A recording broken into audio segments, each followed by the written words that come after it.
Hello, everyone. For those of you who don't know me, my name is Conrad. I'm an Agile Delivery Manager in the product org, which is my day job. But my gay job is being the LGBTQ plus champion at FutureLearn.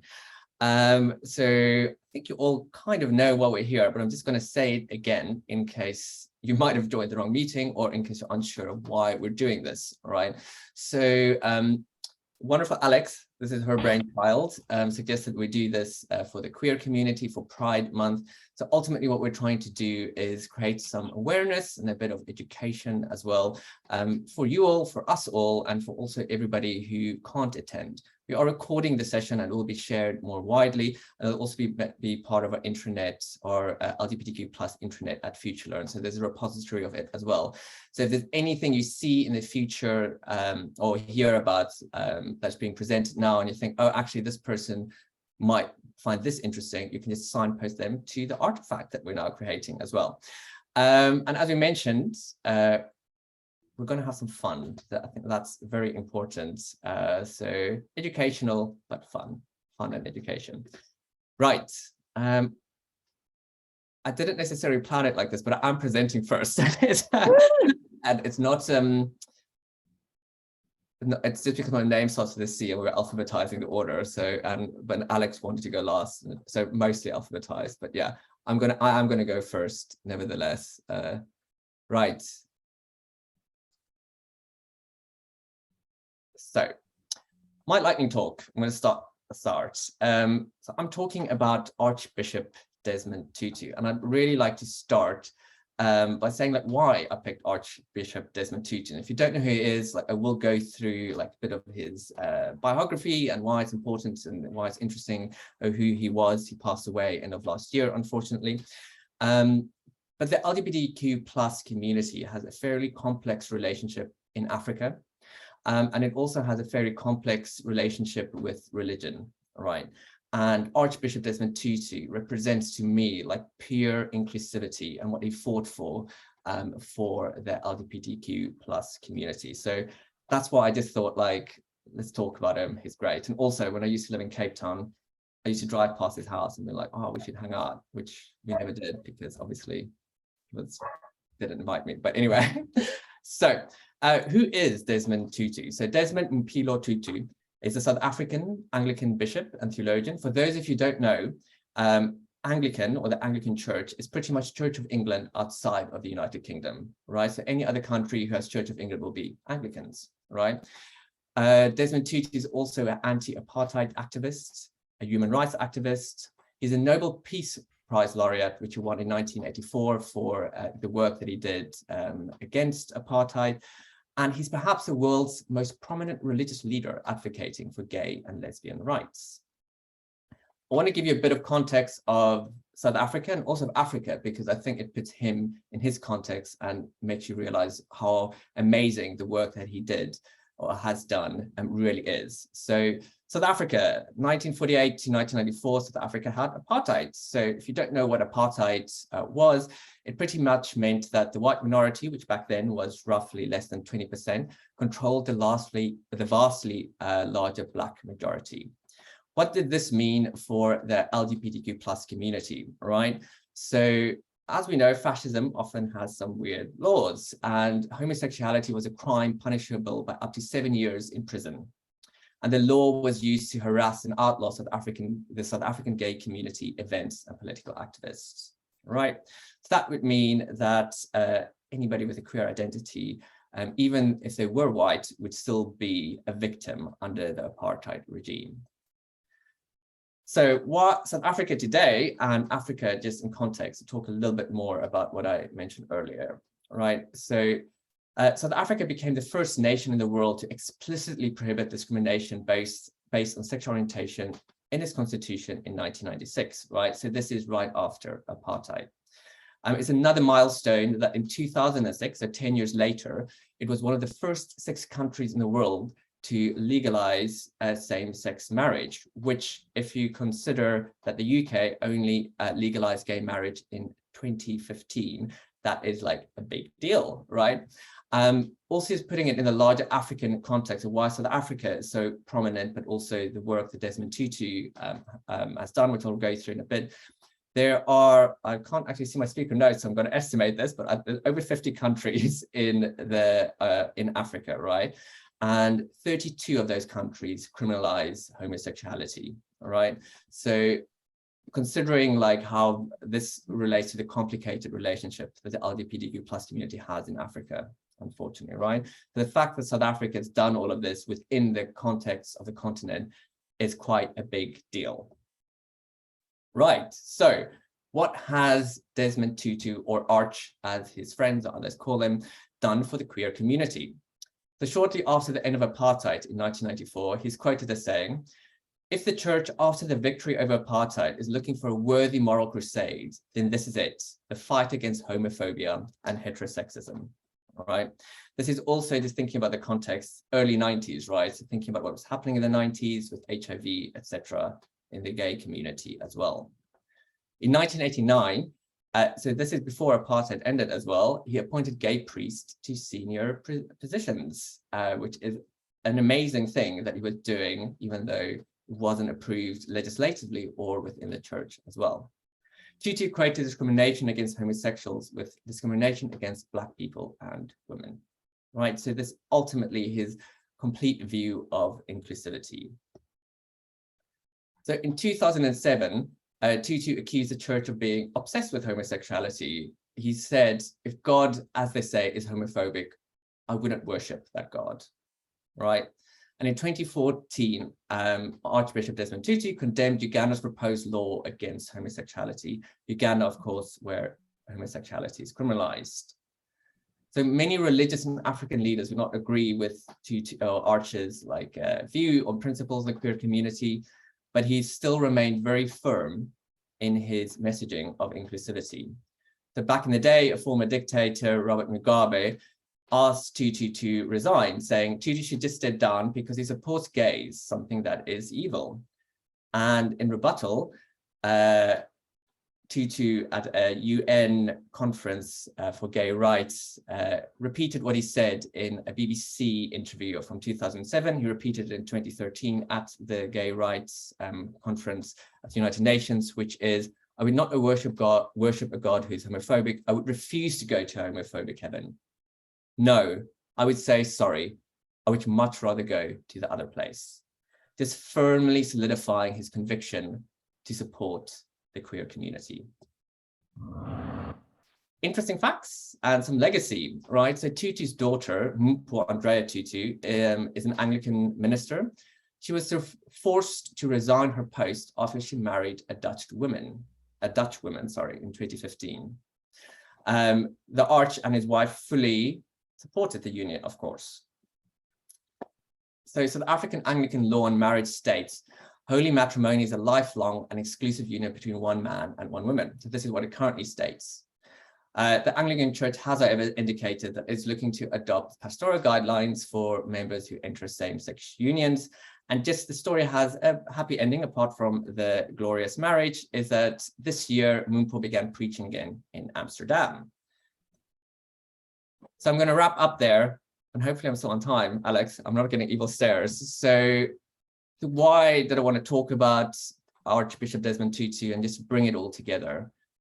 Like, he fought for LGBTQ plus rights throughout his entire life, right? During times where it was not acceptable to fight for the queer community, right? So when I think of him, I draw strength from his spirit of inclusion. And sometimes if I think there's so many battles that we still need to fight, thinking about him really gives me strength to keep on fighting for a more inclusive world, because we're only truly free if everybody is free. That's it from me. Thank you.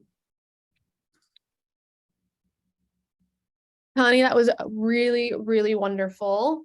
And we are going to just move on to the next one just so we get everyone in, but you're getting some awesome comments in the chat, so have a read of that. Next, we've got Dan Hope, all the way from Australia. Take it away, Dan. Thank you. Can you hear me? Yeah. Yes. Great. Oh no, my notes are gone as well. Hold on.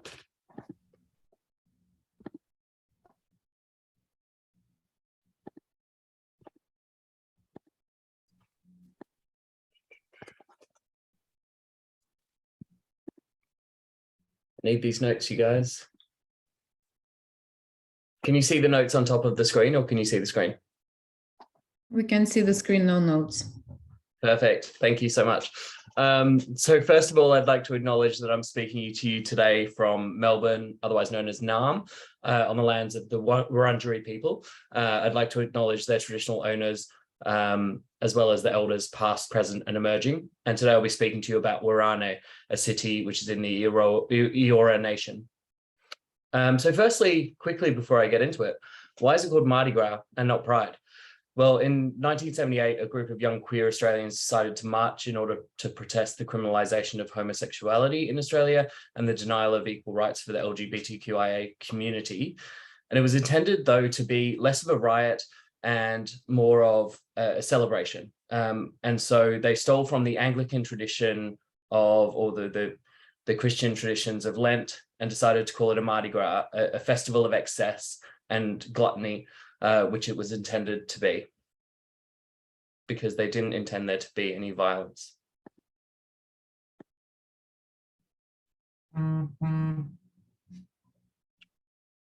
Sorry, notes disappeared again. Okay.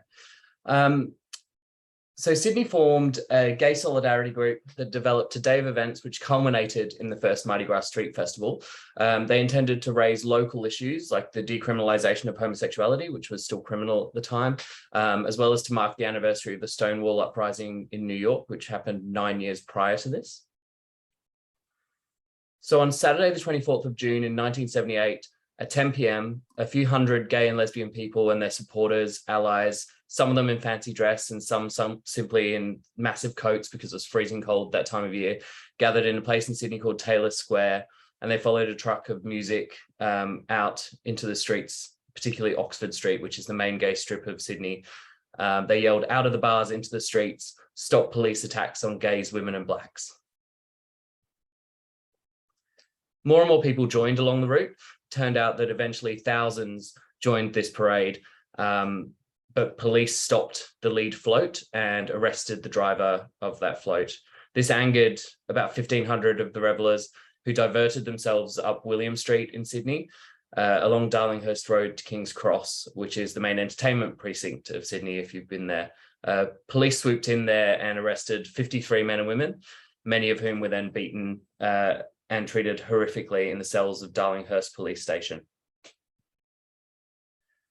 To make matters worse, 3 days after this happened, the Sydney Morning Herald publicly outed the 53 people who were arrested, and over subsequent days, they issued the names and details of more protesters. So not only the names, but the addresses and the employers of these people, resulting in them obviously losing their jobs in a lot of cases. In total, over the week following this first parade, 326 LGBT people were outed by the Sydney Morning Herald, which is a Fairfax newspaper here in Australia. An apology was never given until 2016. February 24th, 2016 was when an apology was issued by the newspaper. Now, last week, you may have heard, this has been global news, that the Sydney Morning Herald, that very same newspaper, attempted to out Rebel Wilson, an Australian celebrity, for her same-sex relationship. They gave her 2 days of warning that they were going to publish a story about it and that she had to give a statement to them about it, and then complained. It's a bit small, but on the left-hand side, there's a little clipping of a news article that they posted about how pissed off they were that she gazumped them in their story. So a leopard doesn't really change its spots in this case. Boycott the Sydney Morning Herald. So we marched on, and in the second year, Mardi Gras expanded from one night to a full week festival. Fair Day was the first time that Fair Day happened, which is a more family-friendly daytime fair event. And the first Mardi Gras dance party occurred in Balmain Town Hall in Sydney as well. How were they funding this? Well, they funded it through a series of dance parties. At the time, it was a series. Now it's just a couple a year, called the Sleaze Ball. They charged for these tickets, and that's how they funded the floats, the police funding, because at the time they had to pay for police to actually attend to keep them safe, quote unquote, even though that wasn't often the case. So by the end of the 90s, those parties were occurring twice in a year, and they've spread around Australia as well to fund Pride organisations and LGBTQIA health organisations as well. By 1980, it had expanded enormously. It had a series of volunteer Pride marshals and had an extended route that went all the way from Bathurst Street past Hyde Park and onto Oxford Street. But this was the time when they realised that it's bloody cold in Sydney in the middle of June and July. And so they should maybe move it to some time of the year that was going to be a bit warmer. That was also to separate itself from the Stonewall kind of legacy and make it more of a celebration than an anniversary of something terrible that had happened. So it was decided that from this year, it would move to February through to March. So it happens on the first Saturday of March every year. And this image on the right-hand side is the first real sort of dress-up float that was themed after the village people in 1980. So throughout the 80s, it grew in size, grew in strength. So by 1984, the parade featured about 5,000 participants, so 5,000 marchers, about 100,000 attendees, and over 1,500 marshals and other volunteers that helped organise and set things up. Coinciding with that, in May 1984, homosexuality was finally decriminalised in the state of New South Wales, where Sydney is. But in the months up until that date, the New South Wales Police had made over 140 arrests that year alone for people having consensual gay sex, an offence which carried a penalty of up to 14 years imprisonment. And again, an apology for those events only happened within the past couple of years. Then the AIDS crisis happened. And so you can see here a couple of the reactions that Mardi Gras had alongside that crisis. There is still the quilt that was sewn with all of the different names of people who suffered from AIDS or lost their lives to it during that crisis on the right-hand side there. That's owned by ACON, the New South Wales AIDS organisation. I wanted to highlight Indigenous involvement, and I know I'm slightly running out of time, so I'll be quick. But what we call Sydney today is actually a city that stands on land stolen by the British from the Gadigal people of the Eora Nation. Their lands were never ceded and no treaty has been established. The first involvement of Indigenous people was in 1982 when Roger Mackay marched alone with the Aboriginal flag. And then you can see there in 1988, Malcolm Cole dressed up as Captain Cook, which is Australia's bicentenary, 200 years since we've been established as a country. So it's quite interesting. And then in 2018, the 30th anniversary of the first First Nations float led the parade out from the gates. I'm going to skip over this one and this one and this one. In 2017, the Mardi Gras was used for political pressure towards our Australian Conservative government to push for marriage equality. And that eventually did happen, but not before a very divisive postal survey that went out asking people their opinions on equal marriage. That in turn was passed by a 2/3 to 1/3 majority of the Australian public in that same year, 2017. And interestingly, the Mardi Gras was not slowed down by COVID-19. So this is 2021's Mardi Gras, when everyone else was in lockdown. We still managed to hold 36,000 people in the Sydney Cricket Ground, somewhat socially distanced, but I'd argue maybe somewhat not as well. But it continued on through. It was one of the few things that didn't stop during. And then as we look on, next year, Sydney is hosting World Pride, which is a global event that celebrates Pride. It's the first time it's not been held within Pride Month of June, because Pride Month is not June in Australia or the Southern Hemisphere. Largely backed by Brazil was the reason that Sydney won over Montreal. It'll coincide with the 50th anniversary of Gay Pride Week, the 45th anniversary of Sydney Gay and Lesbian Mardi Gras, and the 5th anniversary of same-sex marriage in Australia. So I know it might be a bit late to plan your trip over to Australia, but you know, why not have a think about it or come in future and experience Pride here. Thanks. Thank you so much, Dan. That was genuinely so educational, and you know, I learned so much in that.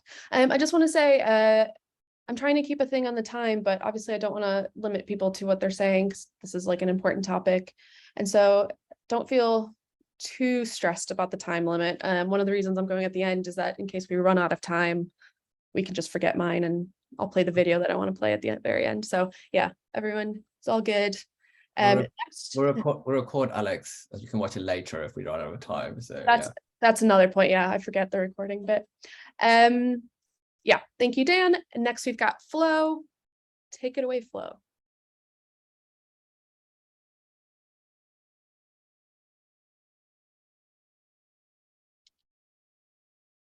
Flo, you're muted. I think I can. Oh, okay. Ooh. Can you see my screen? Yes. Okay, perfect. Amazing. Hi, everyone. My name is Flo, if we've not met yet, and I work in the partnerships team as a partnerships manager, and I just moved my laptop ever so slightly and everything went blank, but hopefully, okay, I think you can still hear me, so I'm going to crack on. I am going to be talking to you. Oh, so much is happening on my screen and it's horrible. I'm going to be talking to you about one of my favorite. We can't see your slides anymore. Yeah. I think that might have Oh, happened. do you want me to share from my screen? I can do that. Can you see them now? No. Okay. No, give me 2 seconds. I don't know why I've got my split screen going on, but it's really not loving life today. But that's okay. Okay, we want this one.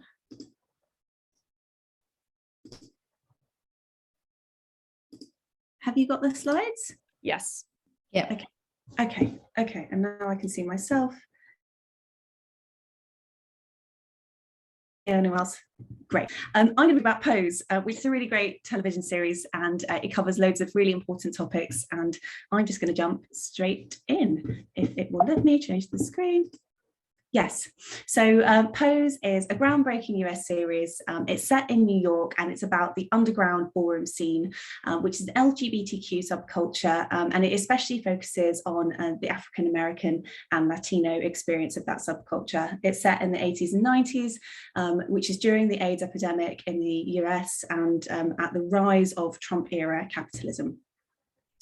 So here's just a snapshot of some of the amazing people who are in Pose. It's directed by Ryan Murphy, who also directed Glee, Nip Tuck, and American Horror Story. So sits within an amazing kind of portfolio of great shows. Some of the things that I'm going to cover today are looking at a bit of a 101 on what the ballroom scene is and ballroom culture, looking at some of the community and lived experiences that Pose covers. I'm going to talk a little bit about the AIDS epidemic and how it's covered in Pose, and then talk about why you should watch Pose too. Just a bit of a disclaimer, Pose covers some really important and very sensitive topics that I'm not going to be able to go into a lot of detail about now, but I hope that, like for me, this really sparked my need to know more and appreciation of how little I already knew, and I hope that it does the same and that it encourages you to go and look and dive a bit more into this area of history. So what is ballroom culture? So it was born in the 1920s in New York, and it mostly began as a drag fashion show, but was predominantly for white people, and it was quite racist actually when it first started. So in the 1960s, Black queens really fought back and created their own underground movement, which really expanded during the 70s as they started to increase the different categories that people could perform in, and it generally became a much more inclusive event. In the 1990s, an amazing documentary called Paris is Burning was released, and it followed some of the key characters who were really prominent in the ballroom scene at the time.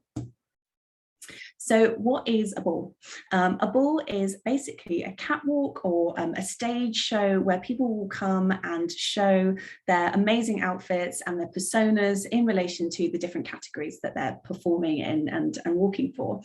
Judges will vote, there's often prizes, and often individuals will compete as part of houses during the balls. And I'll go on to explain a bit more about houses a little later on. So categories were a big thing in the ballroom scene, and categories would include things like realness, where participants would be judged on their ability to pass as heterosexual males or females based on their characterization and on their costume.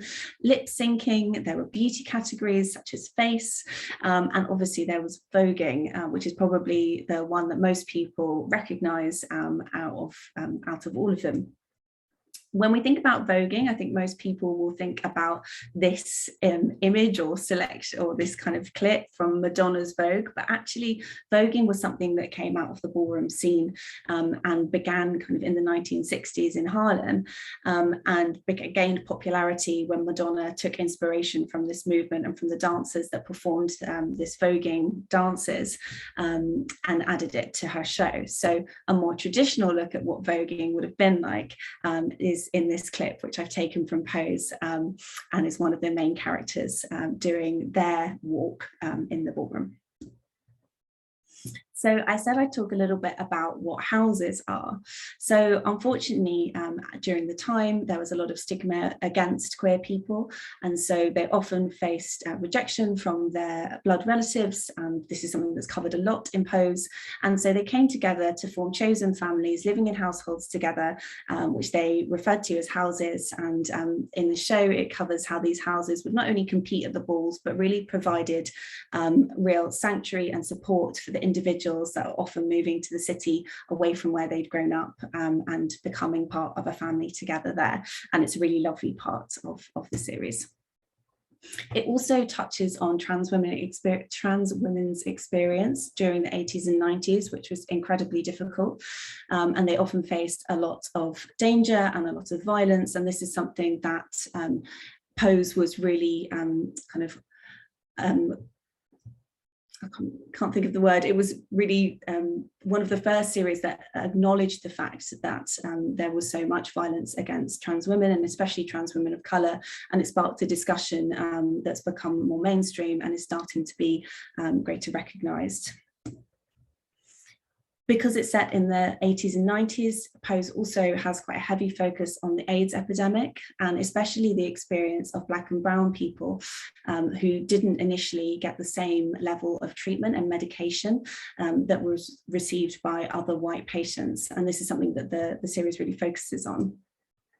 It also takes inspiration from historical events like the die-in at St. Patrick's, where the activist group ACT UP took over a church service to really protest against the teachings that were coming out of Catholicism around AIDS education and around the use of condoms, which they still weren't promoting despite the crisis.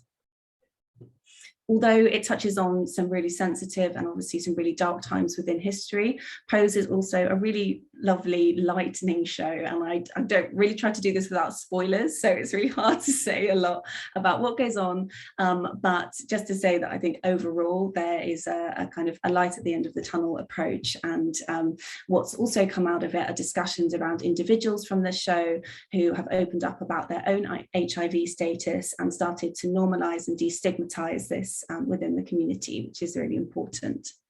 So 5 reasons why you should watch Pose. Number 1, the costumes. The costumes are just absolutely incredible. Annalisa Magorty did an amazing job with the research, using, I think Paris is Burning as a great inspiration for it, but also a lot of couture design. So it's just a feast for the senses when it comes to looking at the costumes. The shade, for anyone that doesn't know what shade is, it's sort of this kind of casual, witty insults that are just, roll off the tongue and are amazing. And the lead character, Electra, is just, Shade is her middle name. It's amazing. Some of the lines are just absolutely incredible. The singing, it's partly a musical, Pose, and there's a lot of singing and a great soundtrack in it. And I really enjoyed that part of it. Billy Porter, just amazing. If you don't know who Billy Porter is, you should just go away and watch everything that he is in, because he's incredible. And then finally, the history. I learned so much through watching Pose about a time in history that I really was never taught anything about, didn't know about, and it's really encouraged me to learn more and continue my education in this area. And then finally, once you've binge watched Pose, which you most definitely will, here are some other recommendations of great LGBTQ TV that I have watched recently. There's so much out there, but these are a few things that are on currently. And I know Alex is going to talk a bit more about Drag Race later. But that's me. Thank you so much. That was wonderful, Flo. Thank you so much. You've really convinced me, even though I didn't need convincing. That was a really great talk. I'm very impressed, which sounds condescending, but whatever. Next, we've got Melissa from South Africa joining us. So we've got a nice representation of the world. Take it away, Melissa. Hi, everyone. So Conrad basically did my introduction for me because he started with Desmond Tutu. I'm just going to go a bit into the history of that in South Africa. But Alex, I think you need to share my presentation because my Zoom settings are all wrong, which is why I can't even change my background. So I'll just tell you to go to the next slide. Okay. I'm also going to start my timer because I tend to talk way too fast to stick to time. So I'm just going to pause. But before Alex shares, I just want to introduce myself. So my name is Melissa. I'm a project manager and I am based in Cape Town and I come from South Africa. And there we go. There we go. Okay. Okay, start my timer. Okay, so today I'm going to talk about Pride in Cape Town, not just the Pride Parade, but where does Pride come from in Cape Town? And yeah, you can go to the next slide. So basically, we're going to look at the history of Pride in South Africa, and we're going to chat about what Pride looks like in Cape Town. So why is Pride so important for us, the culture and events, and why we still need to raise awareness. We're also just going to take a quick look at the rest of Africa, because it's really important still to our country, because there are still countries with anti-homosexual legislation, more than half of the countries in Africa.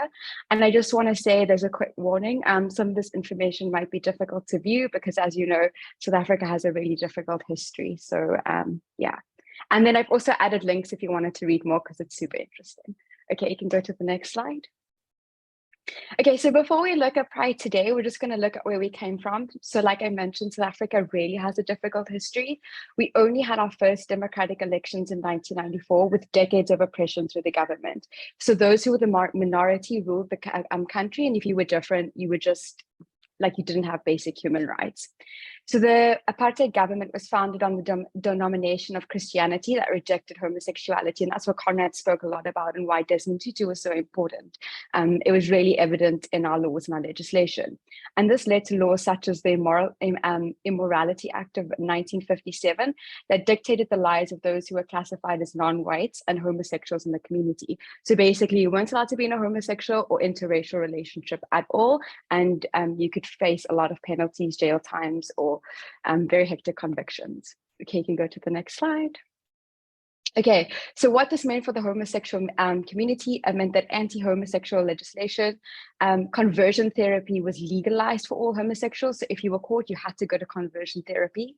All males were forced to join the army. That meant a lot of bullying and condemnation if you were a homosexual. Heavy laws regulated basic human rights. There was denying of who they were. So I quickly want to give an example of mine marriages. People during apartheid were supposed to work on the mines. They were only men. And so a lot of them had mine marriages with other men, but denied that they were homosexual because they didn't want to be thrown in jail. So that they said they were heterosexual, even though they had like mine husbands. You can read a lot about that.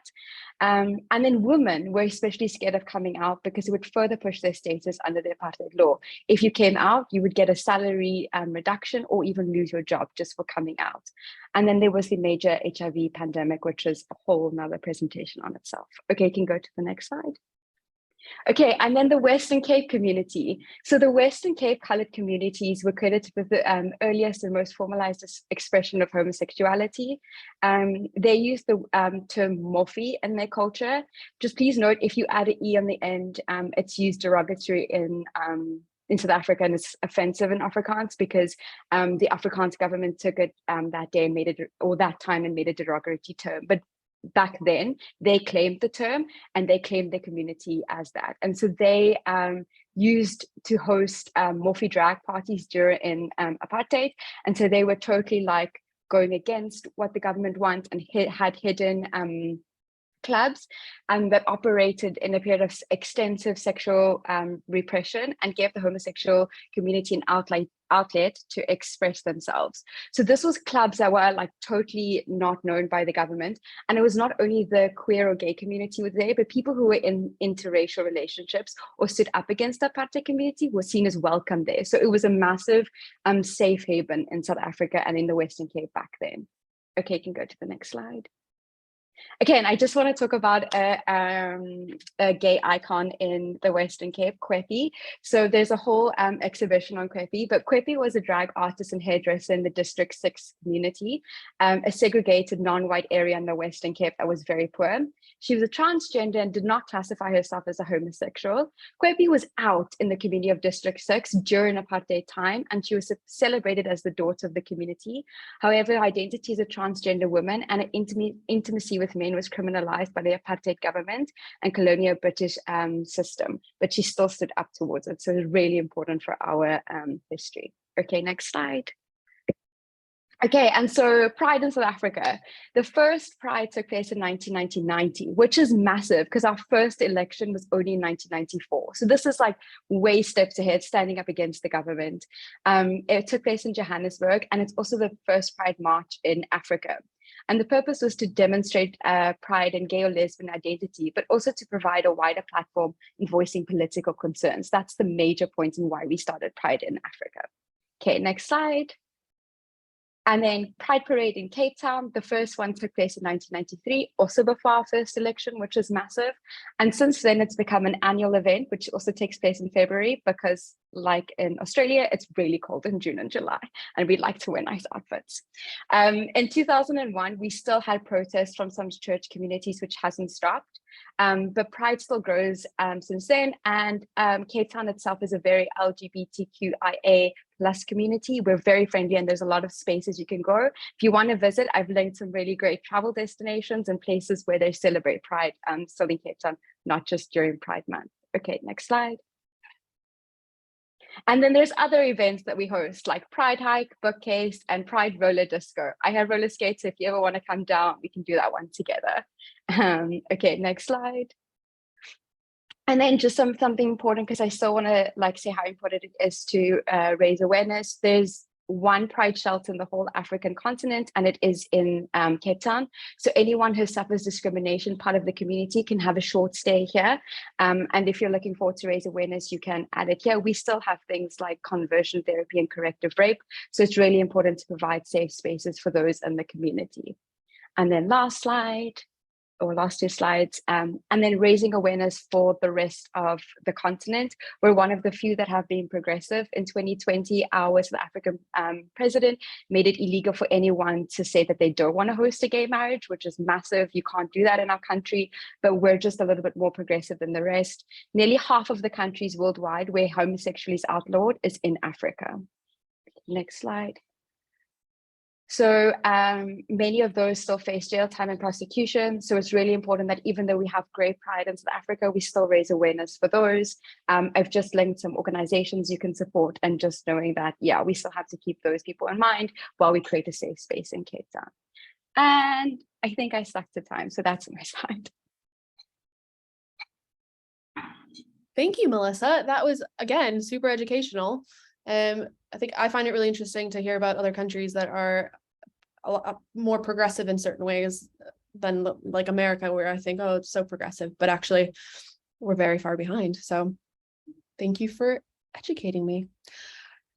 Next, we've got Sean, who is also sharing their screen. Yes, I will be, hopefully. And yeah, another exotic person. I will be I'll be representing Finsbury Park. So, you know, very exciting. Sorry, I suspect you can see my screen, but I think it's got a zoom thing on it, which is very annoying. Damn it. How's that?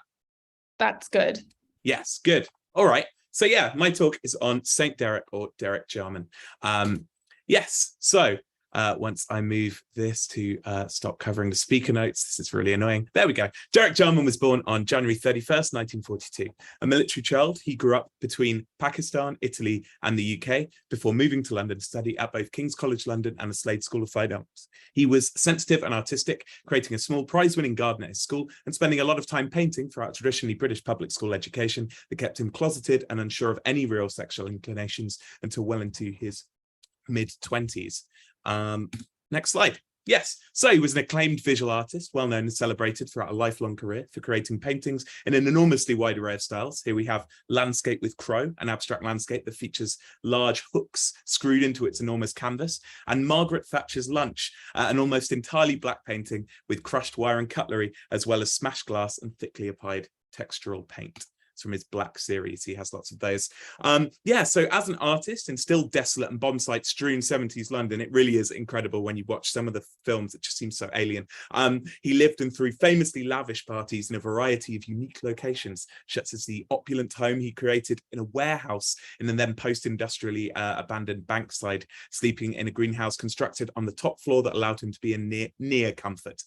It was here he filmed and projected some of his early cinematic experiments. So a chance drunken encounter on a badly delayed train with director Ken Russell led to him working in the film industry proper, creating the incredible futurist sets that depict the medieval walled city of Loudun in Russell's near-perfect yet still widely banned classic The Devils in 1971, starring Oliver Reed and Vanessa Redgrave. There really is no other film that looks or feels like this even today, and it's very, very recommended, as long as you can deal with some strong sexual and religious themes. Oh, and yeah, apologies, there's a wang in this presentation. I hope that's all right. From here, Jarman moved on to creating his own films, a few of which I'll highlight here. His 1974 directorial debut, Sebastian, a beautiful and homoerotic depiction of the brief and arrow-pierced life of Saint Sebastian, with dialogue entirely in Latin. Recommended for fans of masculine beauty, ecstatic religious experience, idyllic landscapes, and nudity. This was very much the Mamma Mia of its day. So my personal favourite of Jarman's films is his adaptation of Marlowe's play Edward II, about the tragic love affair between King Edward and Piers Gaveston. He takes Marlowe's poetic verse, which is one of my favourite plays anyway, and updates it for the 90s, rendering the civil wars that wrapped the king's brief reign as clashes between gay rights protesters and police. It's a majestic and, for him, a relatively straightforward narrative classic. Really recommended. He went even more directly political with 1987's more narratively abstract The Last of England. You can see Tilda here, who was in basically most of his movies, which blends footage of his childhood, arresting World War II images shot by his father, and depictions of the inequality, racism, and desolation that marred Britain at the time. Times that now surely seem alien to people who dwell in the untroubled Eden that is the modern UK. Yes, so then we have The Last of England. Yes, as with several of his feature films, was shot on Super 8, a dated but effective camera more suitable for home movies than cinema. But he mastered this format by making music videos for bands such as the Smiths, the Pet Shop Boys, and later Suede. These are all really well worth viewing, forming a central part of these bands' visual identities, while exposing pop audiences to his like unique cinematic high art. And they're also like 5 or 6 minutes long each, so you know, an easier watch than perhaps like 2 hours of misery and art. Yeah, throughout all stages of his career, Jarman was a stalwart and unbowed campaigner for queer rights, and you can see him here in the bottom left, preparing to be arrested alongside Peter Tatchell in the bottom right, after outrageous march to Parliament in February '92. Here they're opposing the incredibly homophobic Section 28. If you're not aware of what that was, that banned any non-critical discussion of homosexuality, and that was there throughout basically my entire school life, finally being repealed in 2003, which is ridiculous, but does also indicate how old I am. So yeah, Jarman identified most strongly as queer rather than gay, which he saw something as beyond mere sexuality, a transgressive, artistic and political identity that wasn't happy settling with tolerance or respectability, but challenging norms through through getting genuine change and by shocking and upsetting people, basically. Here he is pictured preparing for the alternative Miss World contest. Jarman delighted in queering gender roles in his art and writing, and was a firm advocate of early trans activism, so not just something for the cis. Cool. And yeah, he never pursued honours or popularity, but he was delighted to be canonised Saint Derek of Dungeness of the Order of Celluloid Knights by the Sisters of Perpetual Indulgence, a queerly delightful and delightfully queer order of nuns. Their press release announcing the canonisation explains they bestowed this high honour in recognition of his films and books, for all he does for the lesbian and gay community, and because he has a very sexy nose, which is true. So yeah, this ceremony took place outside his home, Prospect Cottage, where he moved in 1987. This is my photo of it from last year, where it stands as a celebration of his life, and in particular his acclaimed gardening. It's an impossible rite of colour and creativity on the desolate shingle of the UK's only desert, Dungeness Beach. It's a highly recommended visit for fans of both bleakness and beauty, and it was recently under threat but saved by a large sort of donation drive spearheaded by Tilda Swinton, amongst others. And so yeah, here's a view from his garden. It stands in the shadow of Dungeness Nuclear Power Station B. Its garden meticulously improvised and improved for the rest of Jarman's life and documented poetically in his journals, particularly Modern Nature. Really essential read and good for anyone new with Jarman. I also recommend wild swimming in the nearby Long Pits. Despite being runoff ponds from the nuclear power station, I have as of yet, despite swimming in them several times, suffered no ill effects and even gained a fetching green glow, which is useful in the dark. I was delighted to see one of the original gardening journals that he wrote and that turned into Modern Nature with, as you can see here, his characteristically beautiful penmanship, an exhibition in Manchester a few months ago. These diaries not only record his gardening, but also the creation of several of his best-loved films, and most beautifully, his 7-year relationship with the love of his life, Keith Collins. This is Keith Collins, beautiful. HB, which is short for Hinny Beast, it's a cute little nickname, is ever present in these diaries. The very last entry, a few weeks before Jarman's death, you can see here in a spidery and nearly unrecognisable hand, is HB True Love.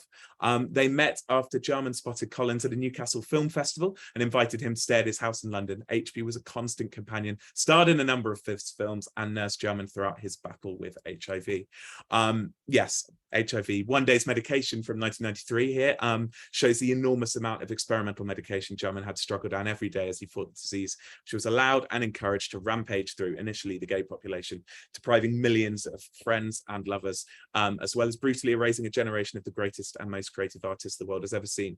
Gone but not forgotten, and we must never forgive the people who allowed that to happen. His final film shows one of the side effects of this medication, 1993's Blue, released 4 months before his death. The image is just a single frame of International Climb Blue, depicting basically poetically what had happened to his now nearly fully degraded sight. The film was an enormous cultural event, which is really hard to imagine now, but it was shown simultaneously on Channel 4 and broadcast on the Radio 3, who mailed a blue postcard of this Blue to thousands of radio listeners so they could experience the full audio-visual experience while still listening on their radio, which is quite delightful. And yeah, as one of the first publicly HIV positive celebrities, like very, very early, Jarman was a constant advocate for and comforter of fellow sufferers wherever he met them. They wrote to him, he met them on the heath, everything. And this is what he says: I haven't died. There's a frustration on both mine and the British press's parts that I haven't. I want out of all of this, to put an end to it, because it's so aggravating. I feel I've done everything an individual could do. I'm fed up with the sound of my voice. But then another paper comes with readers who haven't read the last. Well, maybe I can help. My mail would seem to suggest it. But yes, he finally succumbed to the disease after 7 years in 1994 at the cruelly young age of 54. Here's my photo of his grave in Old Bromley, a few miles from Prospect Cottage. His life was an inspiration, his art a riotous explosion of anger, love and colour in a drab and painful world that still misses him terribly every day. And finally, this is from St. Derek's account of his own canonization. I am tired tonight. My eyes are out of focus. My body droops under the weight of the day. But as I leave you, queer lads, let me leave you singing. I had to write of a sad time as a witness, not to cloud your smiles. Please read the cares of the world that I have locked in these pages, and after, put this book aside and love. May you of a better future, love without a care, and remember we love too. As the shadows closed in, the stars came out. I am in love. And that's Derek Jarman. Thank you.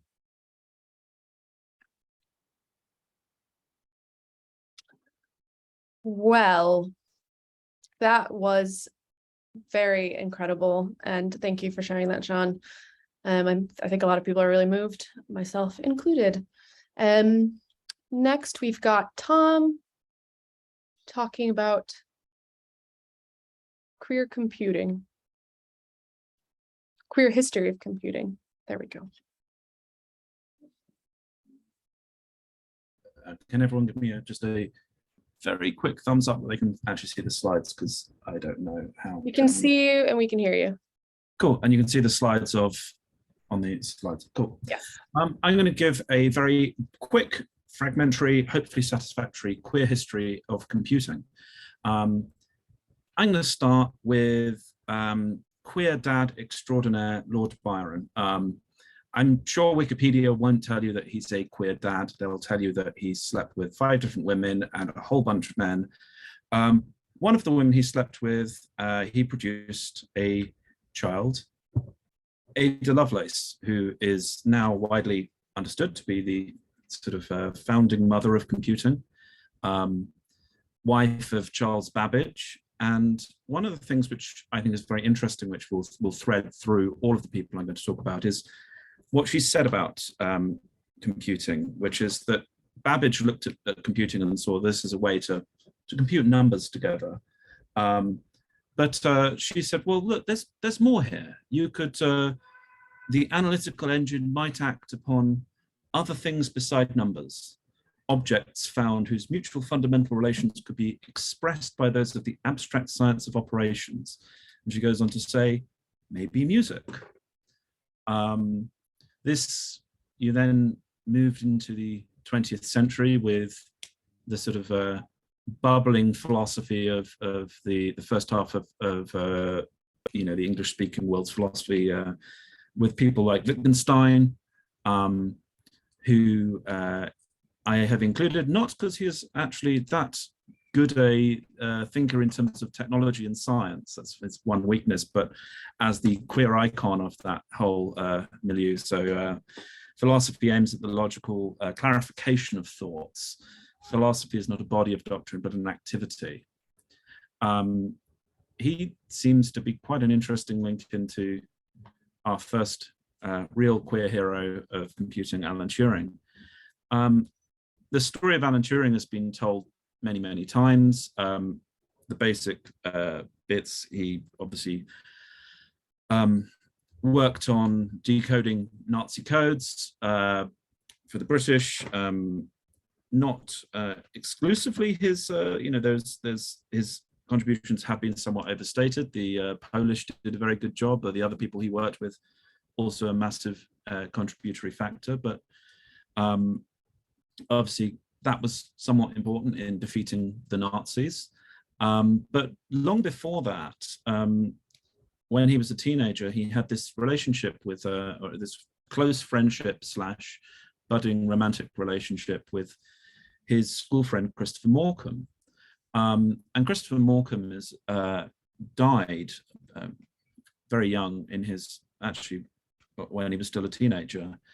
And this affected Turing quite closely, and he wrote in a letter, I believe, to Christopher Morcom's mother for the rest of his life, and said he was the most brilliant and yet charming and unconceited co-conspirer, fellow friend, etc. And then this particular thing is very instructive. He's talked about one of the, in the letter that he wrote to Morcom's mother, he talked about holding the spirit. The body is holding the spirit finds a new body sooner or later. He was an atheist or agnostic, didn't believe that there was an afterlife or anything like that, but still the interventions that he then, after the war, tried to do in AI and the Turing test, and trying to come up with potentially ways to represent intelligence in a technological way. A lot of people have said there's some sort of queer longing here, a desire to recreate this relationship that was tragically cut so short by Morcom's death, so that's quite interesting. That the end that Alan Turing met is well known and tragic. After the war, the innovation of the code breakers was just forgotten under the Official Secrets Act. Turing then went and did some research work, and in 1952 he was living in Manchester, and he had met a young man who he was living with, and the young man burgled his flat he then made the fatal mistake of calling the police, thinking that the police might be useful in solving crimes. The police came round and did nothing to find the burglar. He told them, well, I know exactly who the burglar is. It's my boyfriend, partner. And they went, oh, so you're admitting to have committed, broken the law on homosexuality. And he was convicted in 1952. Sorry, 1952 was convicted for gross indecency. In 1954, he died potentially, well, most people think by suicide. There are some people who theorize that it might have just been an accident. But he was incredibly unhappy by the punishment that he was given, which was he was given hormones to try and decrease his libido. And if the prospect of being given hormones non-consensually sounds bad, then, well, if only there were people complaining about that now. Turing was too early to have benefited from the Sexual Offences Act, which came into force in 1967. And obviously his case was not well known because of the Official Secrets Act. But once it did become well known, in 2009, a campaign started that led to this delightful bit of legislation: posthumous pardons for convictions of certain abolished offences, which allowed people who had died, who had been convicted of the same or similar offences that Turing was convicted of, to have for their family members or whatnot, to have them posthumously pardoned. So a small win for a tragic end. There are many more queer innovators in the history of computing that are very interesting. I'm going to move on to Lynn Conway. Now, Lynn Conway is an American computer scientist and hardware designer. In the 60s, she was fired from IBM for being trans. She had gone abroad to transition and had come back, and IBM found out about this and fired her. She then went on to come up with the idea of VLSI, very large scale integration. VLSI is the sort of design methodology and approach for cramming enormous amounts of switches onto chips to basically make it so you can produce much more powerful chips in a smaller size, which is why, we've gone from things that are the size of rooms to now having iPhones and laptops and stuff like that. Pretty important. Another fantastic queer innovator, Sophie Wilson, BBC Micro. She gave us the RISC ARM chip, now in every smartphone. We've got a few more.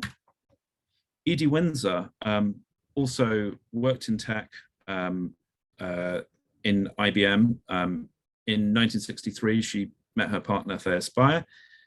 They were together and had a non-legally binding marriage and then a domestic partnership. And then in 2007, Spire got a terminal cancer diagnosis, I believe it was. And they very hurriedly got married in Canada.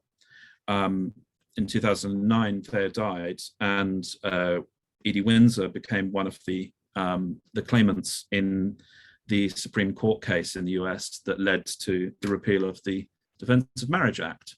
Once dismissively explained to me as a rich old lady trying to cheat the inheritance tax, which somewhat unfair, because if she was straight, she would get the benefit of not having to pay inheritance tax, which is it.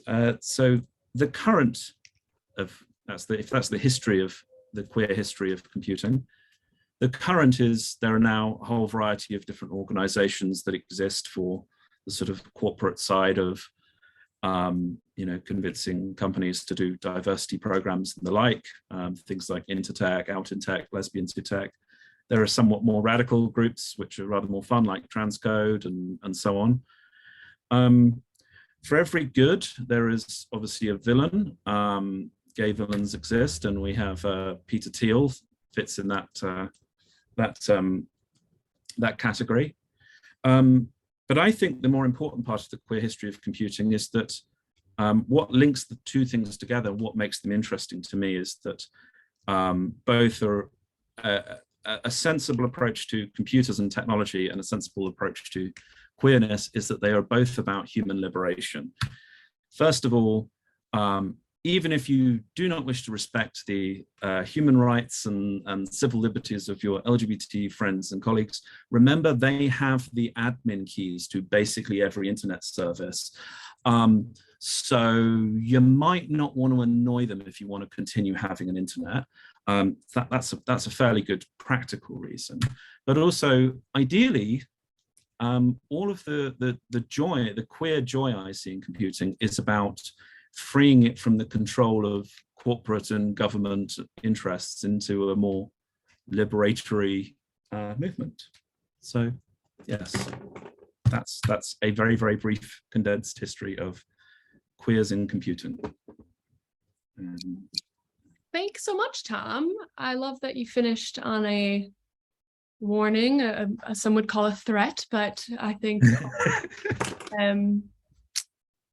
needed, you know, sometimes it needs to be reminded of that fact. Vicky, you are up next. Also, I guess we are at 12 o'clock, so if people need to leave, that's totally fine. As Connie has mentioned, we are recording this, so people can kind of catch up later. But yeah, Vicky, your turn. Thank you. Right. Oh, come on, slideshow. Right, okay, can you see my screen okay? Yes. Yeah, brilliant. Okay, so yes, I'm covering the Stonewall uprising and why it is important. So it's quite hard to follow such a deeply insightful presentation there, but I'll do my best. So when and where? On the 28th of June, 1969, an uprising took place at the Stonewall Inn in Greenwich Village, New York City. As it was raided by the police in the early hours, the police forced over 200 people out of the bar and onto the streets, and then used excessive violence against them. Within a few minutes, police began asking for identification. Female officers escorted cross-dressing individuals to the toilets to verify their sex, which led to several arrests. After seeing several gay men and women being arrested, the crowd gathered outside of the bar and became increasingly agitated. We're not leaving. We walked out onto Christopher Street, said Stonewall Inn patron and witness Michael Levine, and there are what looked like 100 police cars facing the entrance and crowds of people looking at us. The drag queens, they're the ones who said to the police, "We're not leaving." And they formed a chorus line outside in front of the bar, and they stood there dancing in the street. They were all Puerto Rican drag queens and Irish cops, Levine recalled. And I think the fact that the drag queens formed a chorus line and even danced showed massive bravery and strength at a very scary time, I'm sure it was. Do something they did. So after long, wearying years of persecution, the clientele had understandably had it once and for all. A commonly agreed upon tipping point came when one lesbian who was struck by a police officer's club after resisting arrest implored the crowd, "Why don't you guys do something?" Do something they did. Stonewall patrons and their supporters began hurling coins and other objects at the growing police and fire department presence. 3 nights of unrest followed, with LGBTQ+ people, long frustrated by police brutality, finally fought back. No going back. There was more anger and more fight the second night, Stonewall participant Danny Garvin said in a PBS documentary, Stonewall Uprising. There was no going back now. We had discovered a power that we weren't even aware that we had. And this is a really important quote for me because I think this was an awakening, this event. It said, yes, we can fight back, and no, this isn't right, and we won't stand for it.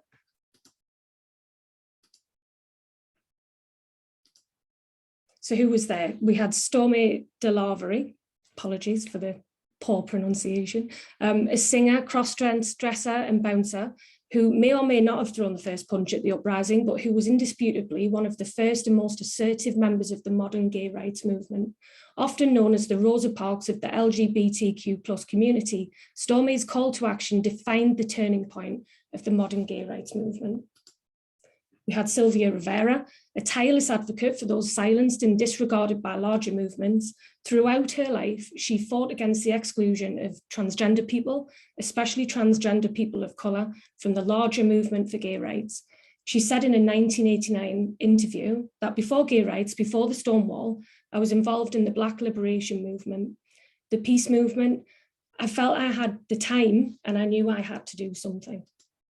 And of course, Marsha P. Johnson, who was an African-American gay man and drag artist whose activism in the 1960s and 70s had a huge impact on the LGBTQ+ community. At this time, being gay was classified as a mental illness in the United States. Gay people were regularly threatened and beaten by police and were shunned by many in society. Marsha said the P stood for pay it no mind, a phrase they used when people commented negatively on their appearance or life choices. So some really influential people there who fought for what they believed in at a time when it took huge courage, huge conviction. So yeah, I just wanted to highlight those guys. Inspiring pride. So the Gay Liberation Front was the main organisation that formed out of the uprising and these wider movements. The GLF first formed in the US and were part of the original discussions to create the first Pride, which took place on June 28, 1970 in New York City, a year after the Stonewall Uprising, then called the Christopher Street Day Parade. Some UK activists were involved in some of these key movements in the US movement, and they came back to Britain to form a British chapter of the Gay Liberation Front, meeting for the first time in October 1970, with the first UK Pride rally taking place a few years later on the 1st of July 1972 in London. An apology. So in 2019, the head of New York's police department, James O'Neill, apologised, saying, "The actions taken by the NYPD were wrong, plain and simple. The actions and the laws were discriminatory and oppressive, and for that I apologise." Department officials had expressed regret about the excessive crackdown in the past, but they had never gone so far as to apologise for the raid. O'Neill had been under pressure by activists and local officials to make an apology as New York prepared to host World Pride, an event commemorating the 50th anniversary of Stonewall. Stonewall 50, World Pride NYC 2019. So a series of LGBTQ+ events and celebrations in June 2019, marking the 50th anniversary of the 1969 Stonewall Uprising. It was also the first time World Pride was held in the US. Exhibitions, talks, parades took place all across the city. It was a multifaceted array of events raising awareness and commemorating Stonewall 50 years on. Lasting memorials. So Stonewall became the first LGBTQ+ site in the country to be listed on the National Register of Historic Places 1999 and named as a National Historic Landmark 2000. It received additional recognition by City Landmark designation in 2015, as a state historic site in 2016, and the designation as part of the Stonewall National Monument in 2016. And lastly, why is Stonewall still important? So the Stonewall Uprising served as a catalyst for the gay rights movement and led to the creation of various gay activist groups in the United States and around the world. The day is now celebrated globally to honour the brave individuals who stood up to the system and protested for equality in 1969. While there is still more work to do, it's important to remember this event and the people who helped set the foundation for the progress that's been made. And that's it from me. But yeah, I'm going to continue to research more and more and more. And I've learned a huge amount from everyone's presentations and also through doing my own. Thank you. Thank you, Vicky. That was a really lovely presentation about a difficult chapter, but lots of light coming from it. Last but not least, we've got Charla, who needs no introduction. Take it away. This is the screen I want to share. Can you see a slide deck? Yes.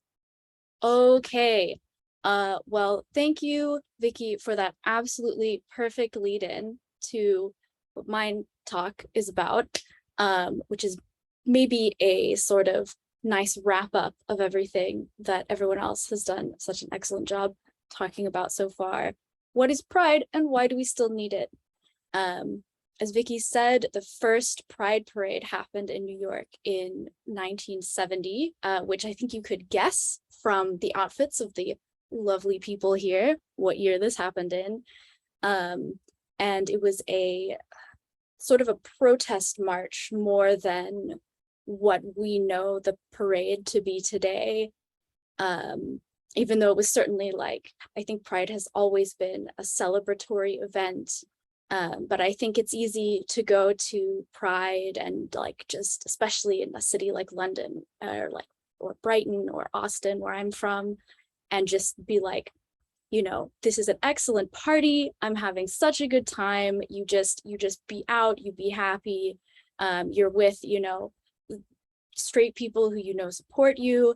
But the extremely real history and ongoing history of Pride as a protest is something that we need to not forget. And all the other presentations, I think, are a very good examples of why. And I've heard recently a lot of voices talking about how commercial Pride has become, and how that's maybe not like super great. You know, I remember the first Pride I went to in London, and it was just all like the Skittles float, and it was just all these big like you have to be a big rich company corporation to be able to afford to have a Pride float, is what it seems like. And I think Tom mentioned this as well about you know, it's not about posturing or even very, very sincere posturing by companies. You know, it's about our community, and it's about protest and changing the things that need to change, and not just an advertising exercise. I think FutureLearn so far does an extremely good job at like towing that line, because it is a triumph, right? Objectively, I think that all these big multinational corporations and like you have to come out and say you support Pride or you're going to be in trouble, like that is objectively a good thing and a sign of how far we've come. So yeah, it's a protest, and it's a protest about some really serious stuff. The Stonewall riot, it's a reminder of all the people who have been victims of violence, whether direct, just, you know, murders, both by state actors, by police, directly. I think in 2019, there were something like 14 murders in the United States, just like for the summer months. And so that's just still, it's just still a problem. And it's also a reminder of the indirect violence that people like Derek Jarman and Alan Turing faced, if you can call being forced to take hormones indirect, and the people who've had to live their whole lives just in silence, hiding who they are because of what their society will and will not accept. And that even though it's legal where we are to be gay, to be trans, there's still a long way to come. There's been this spring, there was a ban on, or they're talking about instating a ban in the UK on conversion therapy, but it doesn't include a ban on conversion for trans people at the moment. And half of the people who were murdered in the summer of 2019 that I mentioned, half of the 14 were Black trans women.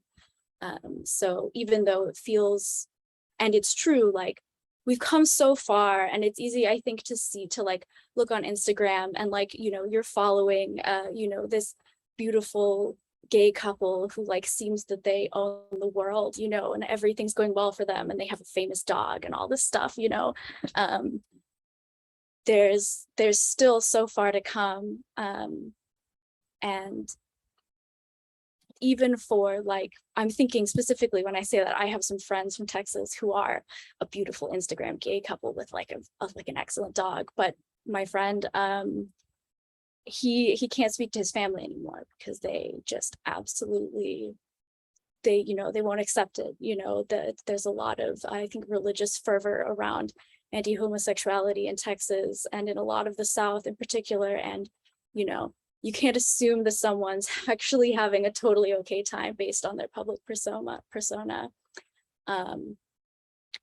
So Pride's a reminder of all of that in history and ongoing, but it is also a party, right?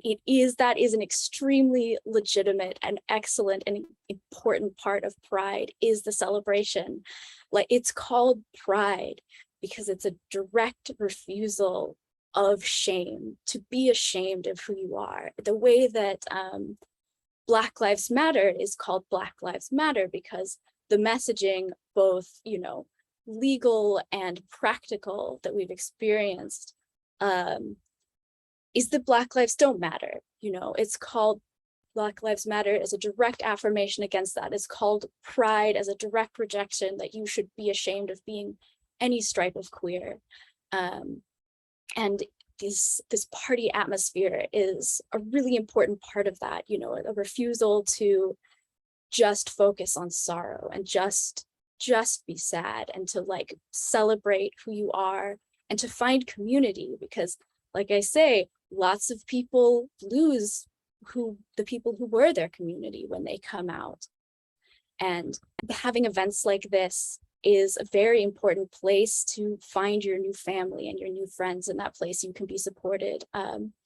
Cameron did an extremely good talk back in the office ages ago, it seems now, about trans joy and about how important it is to focus on and think about and share the excellent, joyful aspects of being out and who you are, and specifically of being trans, and specifically of being, gay and bi and all of it. So the party aspect is one that is not in conflict with the protest. It's not in conflict with the remembrance or the sorrow of everything that people have gone through and are going through, or how far we've come and need to go. And it's also an act of solidarity. And I realize solidarity isn't exactly the right part of speech to follow the other ones, and it bothers me too, but this is what it is. It's an act of solidarity around the whole world, which is absolutely wonderful, because as far as we need to go in the UK and the US, which are the contexts I'm familiar with, and like with South Africa, as people have talked about excellently here today, there's a lot of places where Pride is still very much in the people putting themselves on the line as a protest, places where, as I think Melissa talked about, like lots of countries in Africa where it's just full on illegal, and other places where perhaps it is, decriminalized, but there's still very strong social, the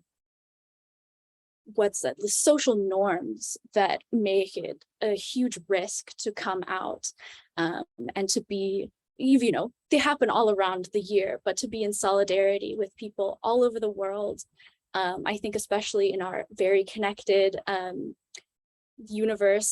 little universe of Earth, where we can easily go online and see, what everybody else is doing to celebrate. It's a really powerful thing to see, people from everywhere celebrating being queer and being themselves, and it can really make you feel emboldened and empowered to be who you are. And I don't have another slide for this bit, but the second half of the title is, why do we still need it? I think like after all these presentations, it's pretty obvious why, and probably no one who came to this thought we didn't still need Pride as a protest and celebration. But I've heard people say that, like I said, I come from Texas. We have a both exaggerated and earned reputation for being really terrible in a lot of ways. And so, yeah, I I know I've heard people say things like, now that marriage equality is here, why can't you all just calm down? You know, just chill out. You're being dramatic, which I think we enjoy being dramatic, first of all. But I would, so I don't, we know we still need pride. But I want to ask, will we ever not need pride? You know, like hopefully there's this beautiful future that I have to believe will come where being queer is just so normal and accepted that the need for protest everywhere in the world is just completely gone. Like you wouldn't, like that future has to arrive someday. Where from that aspect, it's not needed, and that'll be a beautiful, beautiful day. But we're always going to need it as a reminder, because you know, history does not inevitably move forward towards being more liberated and progressive. That is the result of people fighting and standing up for themselves and each other, and knowing how bad things can be, because that's how bad they were, is always going to be important. And it's also just so good to get together and be openly who we are. And that's the sort of thing that the world's always going to need, just for our hearts, just to get together and be who we are and party. Okay, I'm done.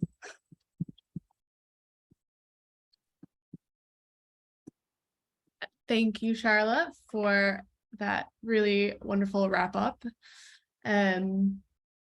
I very much enjoyed today's presentations. I found like just so educational, sort of inspiring, but sort of heartbreaking. And I just leave feeling in a very good place with the people that I'm around and how we're celebrating Pride.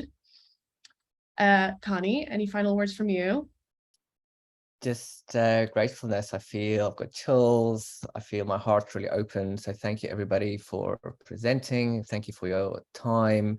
Also, just I feel humbled that everybody's came and to engage with the topic, and also just a big nod to all the speakers. And I find it so interesting that there was so much intersectionality, like people talking about people of color, other marginalized communities. By the way, that was not the brief, people just did that. So just, we're only truly free when everybody's free. So thank you, everybody. Have a great Pride, have a great day and week.